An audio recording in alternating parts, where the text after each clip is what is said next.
you're experiencing approval delays on Epic Games, follow these steps to help resolve the issue quickly. Step 1. Check submission requirements. Ensure that your submission meets all the necessary requirements outlined by Epic Games.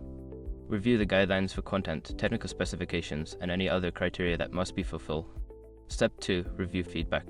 If you receive feedback from Epic Games regarding your submission, carefully review it. Address any concerns or issues mentioned in their response to improve your chances of approval. Step 3. Resubmit with changes. Make the necessary changes based on the feedback and resubmit your application. Clearly document any adjustments made to show that you have addressed their concerns. Step 4. Contact support. If delays persist, reach out to Epic Games support for assistance. Provide them with details about your submission and any previous communications to help expedite the process. Step 5. Be patient and follow up. After contacting support, be patient but proactive. Follow up if you do not receive a response within a reasonable time frame, as this can help keep your submission on their radar.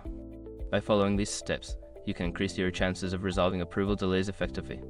Good luck!